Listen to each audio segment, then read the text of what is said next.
So ఇందాక నేను అన్నట్టుగా నారాసుర రక్త చరిత్ర అని రాశారు. మరి టీడీపీ వాళ్ళు ఏం చేస్తున్నారు సార్? లక్ష్మణ్ గారు, ఇప్పుడు హత్య జరిగిన తర్వాత వెళ్ళారు.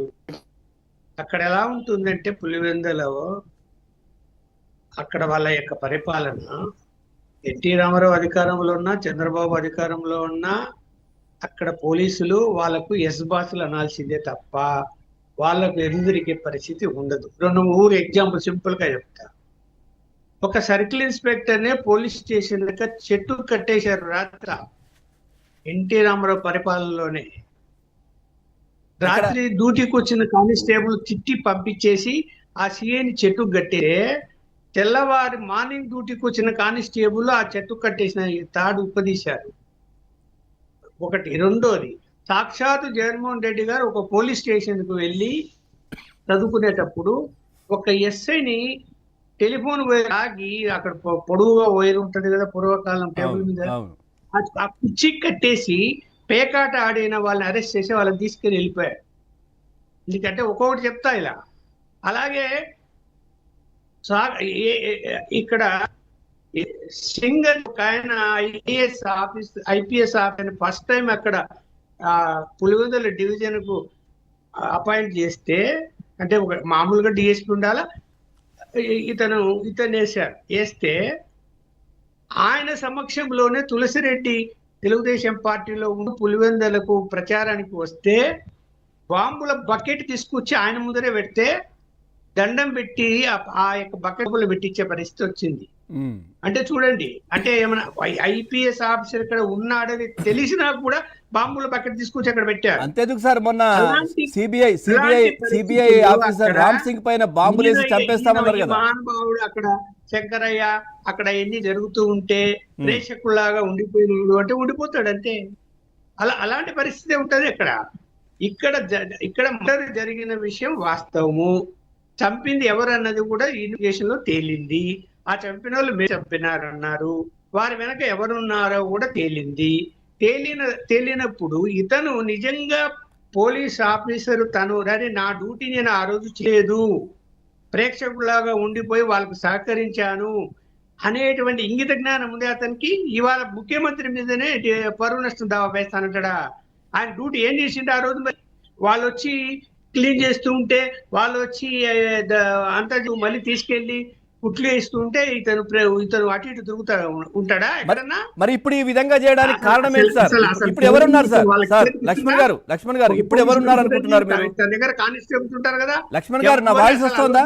లోపలికే లక్ష్మణ్ గారు, ఆ పనులేని ఏమి చేయలేకపోయాడు అంటే భయమన్నా ఉంటది, డబ్బులన్నా ఉంటాయి. ఈ రెండే ఉంటాయి, అక్కడ రెండే ఉంటాయి. పోలీసులు లొంగిపోతారు అంటే భయపడనా లొంగుతారు, డబ్బులు కన్నా లొంగుతారు.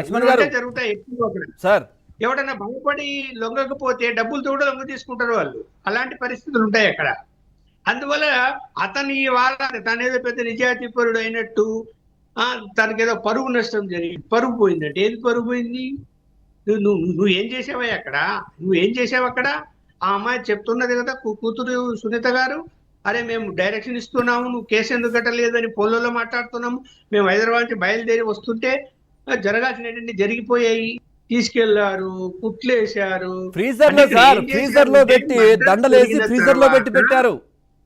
దాన్ని గుండెపోటుగా మార్చి అక్కడ ఏదో గుండెపోటు వచ్చి చనిపోయాడు, బాత్రూమ్ లోకి వెళ్ళి పడిపోయాడు, పడడం వల్ల బాత్రూమ్ లో సింకు కొట్టుకొని ఇక్కడ దెబ్బ తగిలింది, ఇట్లాంటివన్నీ క్రియేట్ చేసే ప్రయత్నం చేశారు. మర్డర్ కాకుండా. సార్, మీకు వాయిస్ వస్తలేదు, మీకు వాయిస్ రావడం లేదు. లక్ష్మణ్ గారు,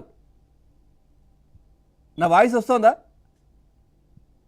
మీ వాయిస్ వస్తుంది నాకు క్లియర్ గా. సో అది కాదు సార్, ఇప్పుడు నేను అనేది టీడీపీ గురించి అడిగాను. నేను నారాసుర రక్త చరిత్ర అని రాసినప్పుడు మరి ఎందుకు అటువైపు నుంచి మరి పరువు నష్టం దావాలో, ఆ రోత పత్రిక మీద ఏదైనా కేసులో ఎందుకు వేయలేదు అవి? ఇప్పుడు ముందేమో ఆ కేసును గుండెపోటుగా చిత్రీకరించాలని అవన్నీ క్లీన్ చేయడము ఇవన్నీ చేశారు. కానీ అది సాధ్యం కాదు. అది మర్డర్ అన్నది ఎస్టాబ్లిష్ అయిపోతుంది, పోస్ట్ మార్టం చేస్తే క్లియర్ గా తెలుస్తుంది అని చెప్పి మళ్ళీ వీళ్ళు వెళ్ళారు కాబట్టి హైదరాబాద్ నుంచి కూతురు వీళ్ళందరూ, అప్పుడు మళ్ళీ దాన్ని ఏం చేశారు, తెలుగుదేశం వాళ్ళ వైపు తోసేయాలనే ప్రయత్నం చేశారు. చేసి ఏం చేశారు, సాక్షులు ఆ విధంగా వార్త రాపించారు. అందులో ఎవరిని తెచ్చారు, బీటెక్ రవి, బీజేపీలో ఉన్న ఆదినారాయణ రెడ్డి వీళ్ళు చంద్రబాబు నాయుడుతో గ్రీన్ సిగ్నల్ తీసుకొని చేపించారు అనేది క్రియేట్ చేశారు. అందుకని ఆదినారాయణ రెడ్డి కూడా ఇవాళ సీరియస్ గా ఉన్నాడు. అతను కూడా తీసుకొచ్చారు రంగంలోకి. ఎందుకు వీళ్ళని తీసుకొచ్చారు అంటే ఇక ఏదో ఒక విధంగా ఎన్నికలు వస్తున్నాయి కాబట్టి దాన్ని రాజకీయంగా ఉపయోగించుకోవచ్చు అనేటువంటి దురుద్దేశంతో అది చంద్రబాబు నాయుడు మీదకి నెట్టేశారు. మరి ఇప్పుడేంటి సార్, ఇప్పుడు శంకరయ్య ఇష్యూ ఎందుకు? శంకరయ్య ఎందుకు ఇప్పుడు శంకరయ్యను ఎందుకు ఇన్వాల్వ్ చేస్తున్నారు? ఆ వెనకాల ఎవరున్నారు? శంకరయ్య వెనకాల ఇంకెవరున్నారు? Very clear. ఖచ్చితంగా అవినాష్ రెడ్డి గ్రూప్ వాళ్ళే ఉంటారు. ఇంకా వేరే వాళ్ళు ఉండే అవకాశమే లేదు. అతన్ని కొనేసింటారని నేనైతే అనుకుంటున్నాను. ఏమి ఉద్యోగమైన పర్వాలయ్యా, మేము కోట్లు డబ్బులు ఇస్తే హాయిగా తింటా ఇంట్లో కూర్చోపో అని కూడా చెప్తారు వాళ్ళు. Right sir, okay.